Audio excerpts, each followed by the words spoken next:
Meu nome é Lívia. Cresci acreditando que a vida podia ser construída com pequenas vitórias, como costurar uma barra de calça para ajudar em casa ou passar noites inteiras estudando para uma prova que poderia me garantir uma bolsa.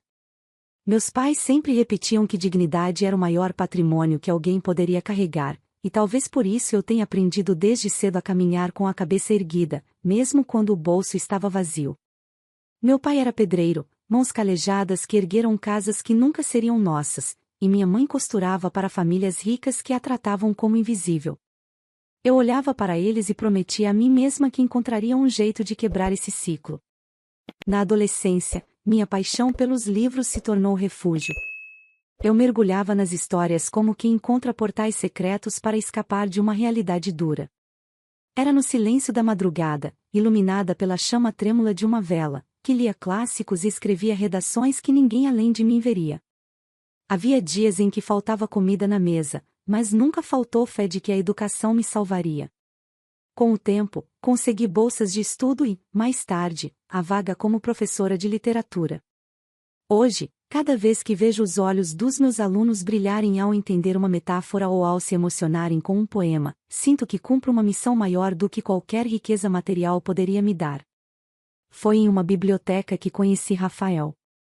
Eu estava debruçada sobre um livro de Drummond quando ouvi uma voz suave ao meu lado perguntar: "Você acredita mesmo que a poesia pode mudar o mundo?" Levantei os olhos e vi aquele homem alto, sorriso sincero e olhar curioso. Sorri sem pensar e respondi: "Acredito que muda pelo menos o mundo de quem lê." Ele riu, e desde então nossas conversas nunca mais pararam.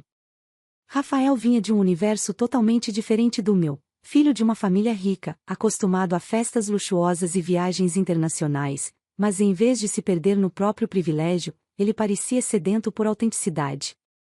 Aos poucos, fomos nos aproximando. Saíamos para caminhar em praças, dividíamos cafés simples em padarias de bairro e ríamos de coisas que ninguém mais acharia engraçado. Lembro de uma tarde em que ele segurou minha mão e disse: "Eu nunca conheci alguém que me fizesse sentir tão em casa como você." Meu coração disparou porque percebi que, apesar de nossas diferenças, havia uma verdade entre nós impossível de ignorar. Quando me pediu em casamento, não havia dúvidas, aceitei, porque sabia que estava escolhendo não apenas um homem, mas um companheiro de vida, alguém disposto a segurar minha mão em qualquer tempestade. Nosso lar nunca foi grande. Temos um apartamento pequeno, mas cheio de vida. Plantas espalhadas pelos cantos, livros empilhados que se transformaram em móveis improvisados, e uma cozinha que vive impregnada de cheiro de alho e cebola dourando na panela. Rafael nunca reclamou da simplicidade, pelo contrário, dizia todas as noites: "Aqui eu encontro paz, Lívia. Aqui é onde eu sou feliz." Ele poderia ter escolhido permanecer cercado de luxo, mas preferiu dividir comigo uma rotina feita de cumplicidade, de conversas sussurradas antes de dormir, de apoio silencioso em dias difíceis. Ainda assim, havia um peso que eu não conseguia ignorar: a presença constante de Dona Cláudia, minha sogra. Desde o primeiro encontro, percebi a forma como seus olhos me analisavam, como quem avalia uma peça de roupa barata em meio a vestidos de grife. Suas palavras eram sempre educadas, mas carregavam veneno escondido. Uma vez, quando Rafael saiu da sala, ela se aproximou de mim e disse: "Você sabe que ele poderia ter escolhido melhor, não sabe?" Fingi não ouvir, mas dentro de mim ardeu a certeza de que nunca teria sua aprovação. Apesar disso, continuei tentando. Levei presentes em datas comemorativas, ofereci ajuda em reuniões de família, sempre buscando uma brecha que me permitisse ser aceita. Mas cada gesto era respondido com frieza, cada sorriso com indiferença. Rafael percebia, e muitas vezes me abraçava dizendo: "Não importa o que ela pense, eu escolhi você." Essas palavras me fortaleciam, mas não apagavam as marcas das pequenas humilhações. Minha vida parecia dividida entre dois mundos: o da sala de aula, onde eu era respeitada e valorizada, e o das reuniões familiares, onde me sentia sempre uma intrusa. Eu tentava acreditar que, com paciência, Dona Cláudia mudaria de opinião, que algum dia me veria pelo que sou e não pela minha origem. O que eu não sabia é que essa esperança se transformaria em uma das provas mais duras da minha vida. A lição que me aguardava não seria ensinada em livros, mas gravada em minha pele através da dor da humilhação e, depois, pela força da superação. Desde que entrei na família de Rafael, sempre senti que havia um muro invisível me separando deles. Era como se eu tivesse sido convidada a um banquete, mas me fosse permitido apenas assistir de longe, sem nunca me sentar à mesa. A cada reunião, cada jantar ou comemoração, percebia os olhares atravessados, as conversas sussurradas e os sorrisos que terminavam antes mesmo de começar. No início, tentei acreditar que era apenas impressão minha, uma insegurança causada pelas diferenças de classe social. Mas, com o tempo, ficou impossível negar, não era imaginação, era rejeição. Dona Cláudia, a mãe de Rafael, sempre foi a figura central desse distanciamento. Uma mulher elegante, de postura impecável e palavras afiadas, que fazia questão de lembrar a todos de seu sucesso. Sempre que chegávamos, ela me cumprimentava com um beijo rápido na face e um comentário sutil que feria mais do que um tapa. Nossa, como você é simples, Lívia. É bom que meu filho finalmente tenha alguém que o lembre da realidade. Ou então, você deve estar aprendendo muito com essa família, não é? Essas frases, ditas diante de todos, arrancavam risadinhas dos parentes mais próximos, e eu ficava ali, tentando disfarçar a dor com um sorriso forçado. O pai de Rafael, embora menos cruel, também não fazia esforço para esconder a decepção. Ele preferia o silêncio, mas seu silêncio era pesado, carregado de desaprovação. Seus irmãos, por outro lado, assumiam a postura de cúmplices da mãe, repetindo suas piadinhas ou me ignorando completamente. Havia festas em que passava a noite inteira conversando apenas com Rafael, enquanto os outros agiam como se eu fosse invisível. Eu sempre tentava me manter firme, lembrando das palavras de meus pais: nunca se envergonhe de quem você é. Mas havia noites em que eu chegava em casa e me trancava no banheiro para chorar em silêncio, sem deixar Rafael perceber. Ele já carregava a culpa de ver a mãe me tratar daquela forma, e eu não queria aumentar seu peso. Mesmo assim, ele notava. Muitas vezes segurava minha mão por baixo da mesa, apertando como se dissesse em silêncio: estou com você. Uma cena ficou gravada na minha memória. Em um jantar de família, Dona Cláudia comentou, diante de todos: Rafael sempre teve bom gosto, mas às vezes o coração engana a razão. O silêncio constrangedor que se seguiu foi cortado apenas pela risada de uma das cunhadas, que murmurou: acontece. Senti meu rosto corar, a garganta arder. Olhei para Rafael, e ele não hesitou, levantou-se da mesa e disse com firmeza: se minha razão falhar, ainda assim eu escolheria Lívia 1000 vezes. O ambiente congelou, e Dona Cláudia se calou por alguns instantes, mas em seu olhar havia uma promessa de que aquilo não ficaria sem resposta. Foi naquele momento que percebi a extensão da batalha em que estava envolvida. Não era apenas uma questão de aceitação, já era uma disputa silenciosa por território, uma guerra de olhares, palavras e silêncios em que eu era a estranha que ousara desafiar as expectativas. Por mais que eu me esforçasse, parecia que nunca seria suficiente. A cada visita, eu me sentia como alguém em constante julgamento, como se minha presença fosse uma falha a ser corrigida. E, ainda assim, eu resistia. Não por acreditar que conquistaria a aprovação de Dona Cláudia, mas porque sabia que, se recuasse, ela teria vencido. Eu não estava disposta a entregar minha dignidade em troca de um sorriso falso. Mas havia algo que eu não podia prever: aquela rejeição, que já me corroía em silêncio, estava prestes a se transformar em algo muito maior. Um evento que revelaria até onde Dona Cláudia estava disposta a ir para me humilhar e mostrar que, para ela, eu jamais seria parte de sua família. O aniversário dela se aproximava, e eu, ingênua, ainda não fazia ideia do quanto aquele dia marcaria a minha vida para sempre. Quando Rafael me contou que a mãe estava organizando uma festa grandiosa para celebrar mais um aniversário, senti um frio percorrer minha espinha. Parte de mim queria recusar a ideia de comparecer, sabia que seria apenas mais uma noite em que eu teria que suportar olhares julgadores e comentários venenosos. Mas outra parte, mais teimosa, me dizia que talvez aquela fosse a oportunidade de, finalmente, conquistar algum espaço naquela família que tanto me rejeitava. Eu me agarrei à esperança como quem segura um galho em meio à correnteza. Se eu mostrasse generosidade, talvez ela se abrisse para mim. Passei noites pensando em qual presente levar. Não queria nada que soasse forçado ou interesseiro, mas também não queria parecer desatenta. Foi então que tive a ideia do cheque de R$ 5.000. Não era pouco para mim, muito pelo contrário. Era dinheiro economizado com cuidado, retirado de pequenas reservas que mantínhamos para emergências. Lembro de segurar a caneta antes de preencher o valor e sentir um nó na garganta.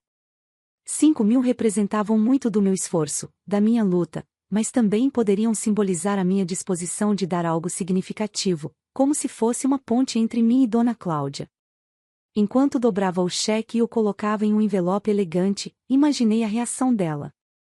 Visualizei um sorriso, talvez um olhar surpreso, quem sabe até uma palavra de agradecimento.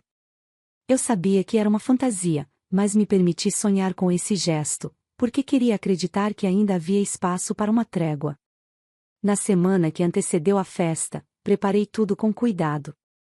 Escolhi um vestido que não fosse chamativo demais, mas que revelasse bom gosto.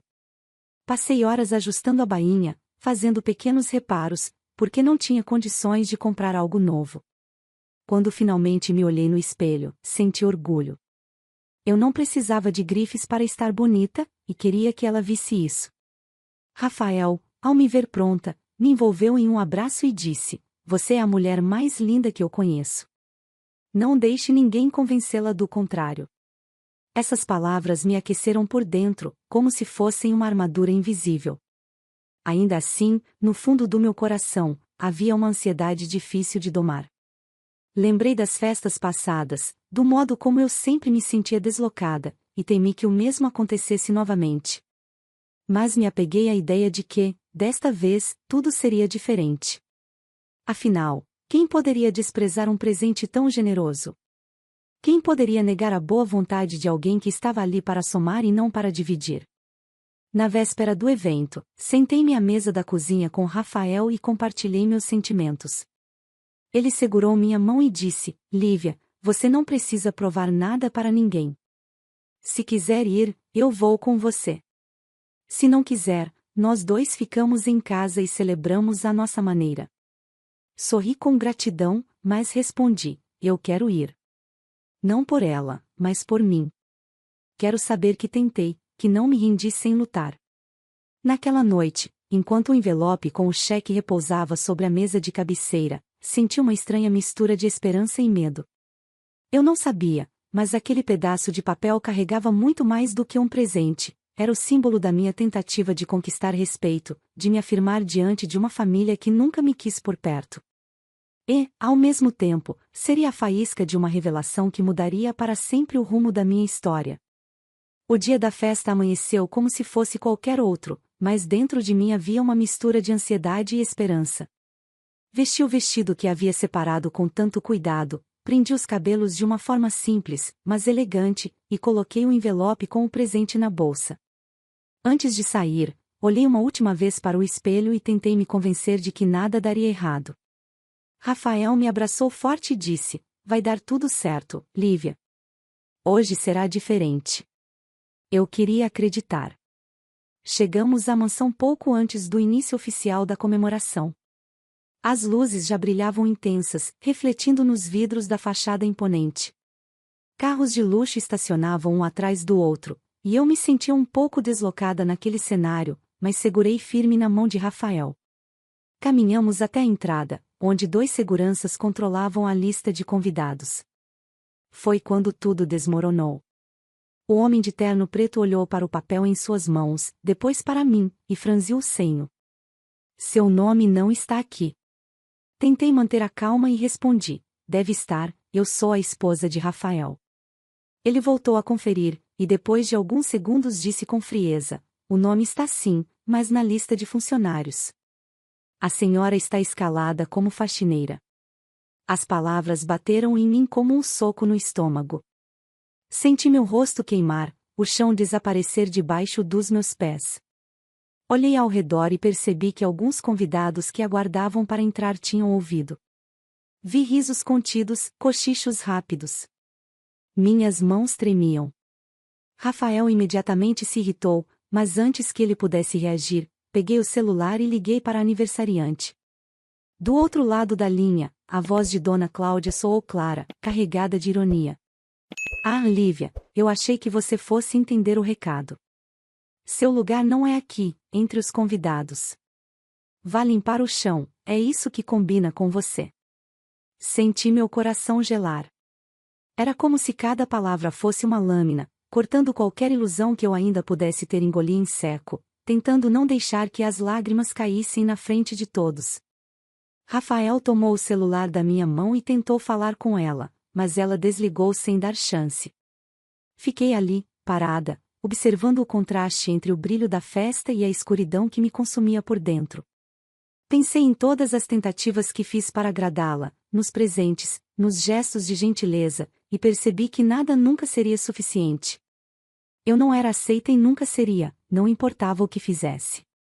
Segurei o braço de Rafael e sussurrei: vamos embora. Ele hesitou, indignado, mas acatou minha decisão. Dei alguns passos para trás, ainda sentindo os olhares sobre mim, como se fosse um espetáculo de humilhação. No caminho até o carro, cada batida do meu coração parecia gritar a mesma verdade. Eu tinha sido excluída, não por engano, mas por escolha. Dentro de mim, algo começou a mudar. A dor era profunda, mas havia também um fogo que eu não sabia que existia. Eu não derramaria uma única lágrima na frente daquela família. Se Dona Cláudia queria me reduzir a nada, teria que aprender da pior forma que eu não era alguém fácil de apagar. O que ainda não sabia era que, naquele momento, começava a nascer a decisão que mudaria o rumo daquela noite para sempre.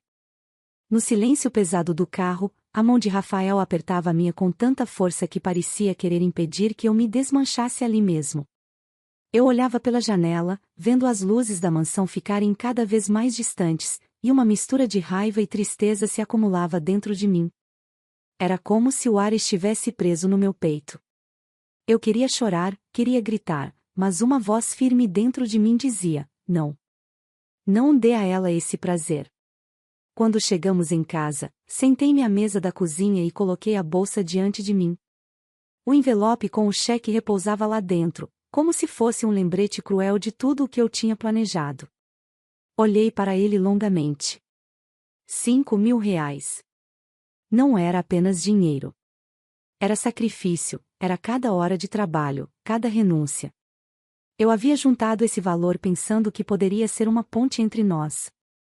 Agora, era apenas um símbolo da minha ingenuidade. Rafael me observava em silêncio, até que disse: Lívia, esquece esse presente. Não precisamos dela. Não precisamos provar nada para ninguém. Mas minha mente já trabalhava em outra direção. Respirei fundo, levantei o olhar e respondi: eu vou devolver, mas não do jeito que ela espera. Ele me encarou, confuso, enquanto eu retirava o cheque da bolsa. Abri a gaveta e peguei uma caixa pequena de madeira, dessas que guardamos para lembranças. Coloquei o envelope de lado e, no lugar dele, escolhi algo simbólico. Algo que, para mim, representava mais do que qualquer quantia em dinheiro. Enquanto preparava a caixa, senti uma calma estranha me invadir. Não era mais a Lívia que engolia lágrimas no banheiro para que ninguém visse. Eu não queria vingança, mas queria deixar claro que minha dignidade não estava à venda. Rafael tentou argumentar: você não precisa se expor mais, já basta o que ela fez hoje. Mas balancei a cabeça e disse: eu preciso, Rafael. Não por ela, mas por mim. Preciso mostrar que não vou aceitar esse papel de humilhada em silêncio. Saímos novamente. O caminho de volta até a mansão pareceu mais curto do que antes, como se o destino estivesse nos puxando. O movimento na festa continuava intenso, música alta, risadas e passos apressados ecoavam pela calçada. Eu me aproximei discretamente da mesa dos presentes, com a cabeça erguida, e depositei a caixa ali, entre pacotes luxuosos e laços reluzentes. Por um instante, meus olhos se encontraram com os de uma das tias de Rafael, que me olhou com surpresa. Mas eu não disse nada. Apenas virei as costas e saí de lá como se fosse invisível. Dentro do carro, enquanto nos afastávamos pela segunda vez, Rafael passou o braço em volta dos meus ombros e disse baixinho: você tem mais coragem do que qualquer um deles. Fechei os olhos e deixei que suas palavras me envolvessem. Eu não sabia exatamente como tudo se desenrolaria depois, mas tinha certeza de uma coisa: minha decisão havia mudado o rumo daquela noite. E, de um jeito ou de outro, Dona Cláudia seria obrigada a me ouvir, mesmo que em silêncio, quando abrisse aquele presente. Naquela noite, quando voltei para casa pela segunda vez, parecia que um peso havia sido retirado dos meus ombros, mas ao mesmo tempo havia uma tensão no ar, como se eu estivesse prestes a assistir ao desfecho de uma peça que eu mesma havia iniciado. Eu não estava mais na mansão, mas conseguia imaginar cada detalhe do que estava acontecendo lá dentro. Sabia que, mais cedo ou mais tarde, minha decisão teria seu impacto. Horas depois, meu celular começou a vibrar sobre a mesa da sala. Primeiro uma chamada, depois outra, até que a tela ficou iluminada sem parar. Olhei para o visor e vi o nome dela, Dona Cláudia. 30 chamadas perdidas em sequência. O número crescia como uma sirene silenciosa me lembrando de que o presente já tinha sido aberto. Senti um arrepio percorrer minha pele, não de medo, mas de confirmação. Ela havia experimentado, ainda que por um instante, o mesmo gosto amargo que tantas vezes me fez engolir em silêncio. Mais tarde, uma das primas de Rafael, que não tinha culpa da arrogância da matriarca, me enviou mensagens descrevendo a cena. A sala estava cheia, todos reunidos em volta da mesa principal, quando começaram a abrir os presentes. Eram caixas caras, perfumes importados, joias, objetos de cristal. A cada pacote, os convidados aplaudiam e comentavam. Quando chegou a vez da minha caixa, havia expectativa. Todos sabiam que eu havia preparado algo, e muitos esperavam ver em mim um esforço desesperado de agradar. Dona Cláudia sorriu de canto ao pegar a embalagem simples, como se já antecipasse mais uma oportunidade de zombar. Ela abriu devagar, para prolongar o momento, e então encontrou não o cheque de 5.000, mas algo completamente diferente. Ali dentro, repousava apenas um cartão em branco, sem nenhuma palavra escrita. Um silêncio desconfortável tomou conta da sala. Alguns convidados trocaram olhares, outros prenderam a respiração esperando sua reação. Foi nesse instante que, segundo me contaram, ela perdeu o controle. Tentou rir, mas o riso soou falso, trêmulo. Um dos convidados murmurou: "Isso é uma piada", e outro completou: "Ela não teria coragem". A expressão de Dona Cláudia, acostumada a manter a compostura, se desfez diante de todos. O rosto dela empalideceu, e ela deixou escapar, em voz alta: "Onde está o dinheiro?" Foi o bastante para que todos percebessem que havia uma expectativa oculta, que ela havia contado com algo mais do que um simples presente. A partir dali, o que se seguiu foi um espetáculo de constrangimento. Ela tentou ligar para mim repetidamente, ignorando o fato de estar rodeada por convidados. Alguns começaram a comentar em voz baixa, outros riram discretamente da situação. A grande anfitriã, que sempre se orgulhara da postura impecável, estava exposta diante de todos, e não havia como apagar aquilo. Enquanto as ligações continuavam a chegar ao meu celular, sentei-me no sofá da sala e apenas observei a tela piscar. Rafael, ao meu lado, colocou o braço sobre meus ombros e disse: "Agora ela sabe, Lívia. Agora ela entende que não tem poder sobre você." E eu sorri, não com alegria, mas com a serenidade de quem, pela primeira vez, havia devolvido a humilhação sem precisar pronunciar uma única palavra. Naquela noite, percebi que o presente que deixei sobre a mesa não foi apenas uma caixa vazia. Foi um recado. Uma resposta. A prova de que minha dignidade não tinha preço. E o estrondo que ecoou na festa não veio de mim, veio do silêncio que ela nunca soube suportar. Na manhã seguinte, o telefone ainda não havia parado de tocar. As chamadas da noite se transformaram em mensagens longas, algumas cheias de exigências, outras carregadas de justificativas apressadas. Dona Cláudia, que sempre se orgulhara da postura altiva, agora parecia desesperada em tentar controlar os estragos. Eu não respondi a nenhuma. Permaneci em silêncio, deixando que o peso da minha ausência fosse a resposta mais forte que ela poderia receber. Rafael, no entanto, não se contentou em observar de longe. Ele tomou uma decisão que me pegou de surpresa: enfrentar sua mãe pessoalmente. Chega, Lívia, ele disse, firme, enquanto pegava as chaves do carro. Eu não vou deixar que ela continue pisando em você. É hora de colocar um ponto final nisso. Olhei para ele, insegura. Parte de mim temia que esse confronto trouxesse ainda mais dor, mas havia outra parte, mais cansada, que ansiava por ver alguém finalmente se levantar por mim. Concordei em silêncio e fui com ele. Quando chegamos à mansão, o ambiente era outro. A festa havia terminado, mas os resquícios ainda estavam lá, balões murchos, copos espalhados e o silêncio desconfortável de uma casa que havia sido palco de uma cena vergonhosa. Dona Cláudia estava na sala, sentada em seu sofá de couro branco, com uma taça de vinho na mão e o olhar perdido. Ao nos ver, endireitou a postura imediatamente, tentando recuperar a compostura.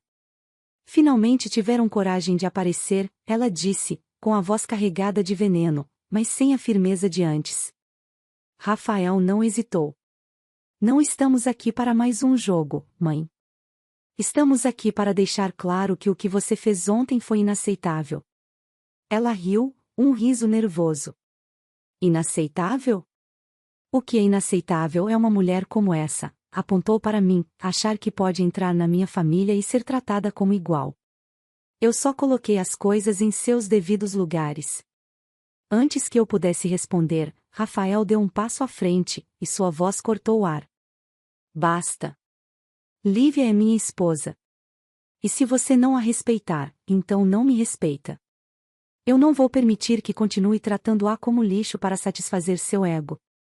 O silêncio que se seguiu foi pesado. Vi nos olhos dela uma mistura de choque e orgulho ferido.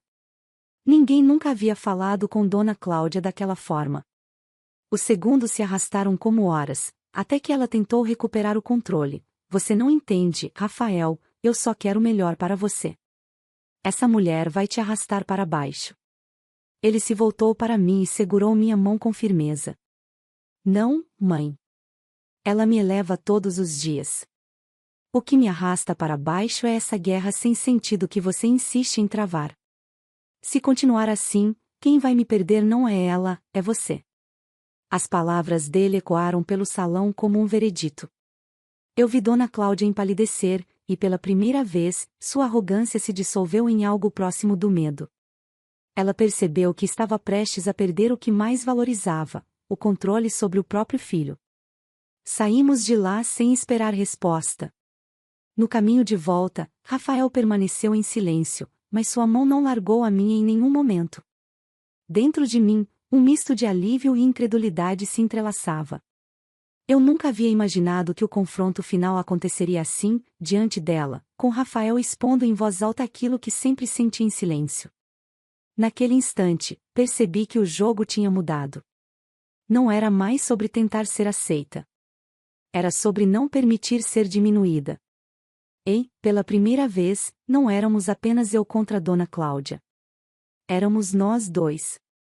Juntos.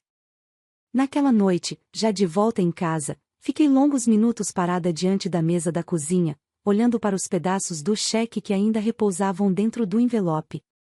Cada rasgo representava não apenas o dinheiro que deixei de entregar, mas também a decisão de não me curvar mais a ninguém. Segurei um dos fragmentos entre os dedos e sorri com amargura. Por tanto tempo, eu havia acreditado que generosidade poderia abrir portas, que meu esforço seria visto como prova de valor. Mas percebi, enfim, que não era a quantia ou o gesto que estavam em julgamento, era eu. E eu nunca teria a aprovação dela, não importa o que fizesse.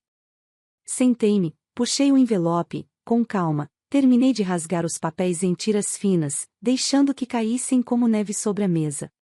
Rafael me observava em silêncio. Seus olhos refletiam orgulho, como se cada movimento meu fosse a prova de uma coragem que ele sempre soube que eu possuía. Ele se aproximou, tocou meu ombro e disse: "Você fez o que precisava ser feito, Lívia. E eu estarei ao seu lado em cada consequência." As palavras dele me aqueceram. Pela primeira vez em muito tempo, não me senti sozinha naquela guerra silenciosa. Era como se tivéssemos atravessado juntos uma barreira invisível, deixando para trás a sombra sufocante que Dona Cláudia sempre tentará projetar sobre nós. Olhei para ele e respondi: eu não quero mais gastar minhas forças tentando agradar quem só quer me destruir. Quero viver a minha vida com você, livre de tudo isso. Ele sorriu e me abraçou com firmeza. Naquele abraço, senti uma sensação de liberdade que nunca tinha experimentado. Não era apenas o alívio de ter enfrentado a situação, mas a clareza de que eu finalmente havia me libertado do peso da aprovação que nunca viria. A humilhação da festa se transformava em algo diferente, quase como uma cicatriz que não dói mais, mas que serve de lembrança do quanto já suportei. Durante dias, as chamadas insistentes de Dona Cláudia continuaram. Mensagens longas, justificativas, tentativas de manipulação. Eu não respondi a nenhuma. Descobri que o silêncio era a arma mais poderosa que eu poderia usar. Cada vez que meu telefone vibrava, eu apenas desligava a tela e voltava a sorrir para Rafael. A cada recusa, sentia-me mais forte. Eu estava aprendendo a dar valor à minha voz e, principalmente, à minha ausência. O que antes era dor agora se transformava em combustível. Entendi que eu não precisava de aprovação para existir. Minha vida não precisava se moldar ao que aquela mulher achava ou deixava de achar. E foi nesse momento que aconteceu a verdadeira virada. Percebi que a vitória não estava em conquistar o respeito dela, mas em não precisar dele. Naquela noite, antes de dormir, deitei a cabeça no ombro de Rafael e sussurrei: a partir de agora, não vamos mais viver na sombra dela. Vamos escrever nossa própria história. Ele me beijou na testa e respondeu: já estamos escrevendo, Lívia. E o próximo capítulo será só nosso. Adormeci com um peso a menos no coração e a certeza de que, por mais doloroso que tivesse sido, eu tinha vencido. Porque a maior vitória não foi envergonhar Dona Cláudia diante dos outros. Foi recuperar a mim mesma. O silêncio que escolhi manter diante de todas as chamadas e mensagens de Dona Cláudia se tornou, para mim, uma espécie de escudo. No início, parecia difícil ignorar. O celular vibrava sobre a mesa, a tela piscava com insistência, mas eu apenas virava o rosto. Descobri que não responder era, na verdade, a resposta mais poderosa que eu poderia dar. E foi nesse silêncio que as consequências começaram a se desenhar, uma a uma, como peças de dominó caindo em sequência. A primeira consequência veio para a própria Dona Cláudia. Aquela cena da festa, a caixa aberta diante de todos, seu rosto em choque, os cochichos dos convidados, espalhou-se como fogo entre os círculos sociais que ela tanto prezava. Mulheres que costumavam aplaudi-la em eventos começaram a comentar pelas costas, rindo do vexame. Alguns amigos próximos se afastaram, desconfortáveis em permanecer ligados a uma imagem agora manchada.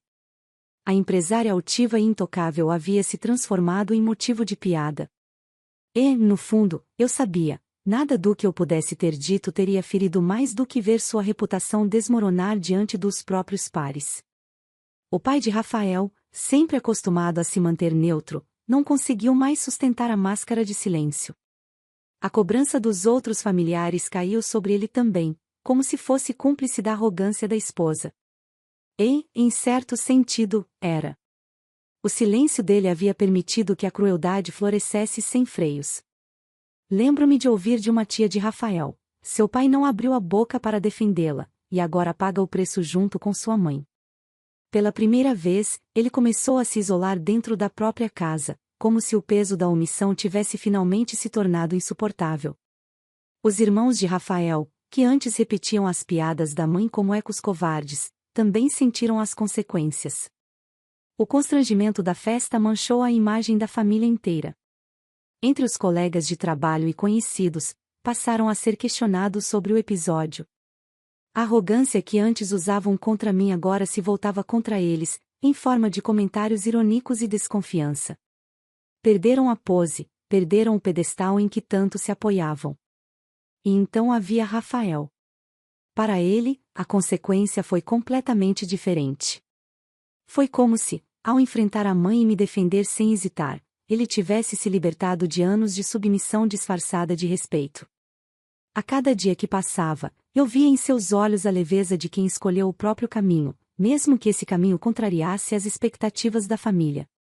Ele me dizia constantemente: "Você é minha casa, Lívia. Todo o resto é só ruído." Com ele, aprendi que amor verdadeiro não é o que se proclama em palavras bonitas, mas o que se prova em gestos de coragem. Quanto a mim, a maior consequência não veio de fora, mas de dentro. Eu recuperei algo que vinha perdendo aos poucos, minha autoestima. Durante muito tempo, tentei me moldar às expectativas daquela família, acreditando que, se fosse generosa o bastante, paciente o bastante, talvez me aceitassem. Mas percebi que dignidade não se implora. Não é moeda de troca. E quando finalmente deixei de buscar a aprovação deles, encontrei a versão mais forte de mim mesma. Hoje, quando penso naquela noite e em tudo que se seguiu, não sinto rancor. Sinto alívio. Porque compreendi que minha história não seria escrita pelo olhar de quem nunca me quis por perto. Foi eu quem segurou a caneta o tempo todo. As consequências ficaram claras. Dona Cláudia perdeu o respeito que tanto prezava, o pai de Rafael carregou o peso da própria omissão, os irmãos provaram do mesmo veneno que antes usavam contra mim, e Rafael descobriu a liberdade de ser fiel ao que acredita. Quanto a mim, saí daquela guerra mais forte do que entrei. Fecho esse capítulo da minha vida com a certeza de que o maior presente que dei àquela família não estava em um cheque de R$ 5.000, mas em algo muito mais valioso. A lição de que ninguém pode roubar de mim aquilo que meus pais me ensinaram desde cedo, o valor da dignidade. Fico muito feliz por você ter ficado até o final do vídeo. O que você achou dessa linda história? Coloque nos comentários sua opinião, deixe seu like, se inscreva no canal, e ative o sininho de notificações para não perder uma história preciosa. Até a próxima!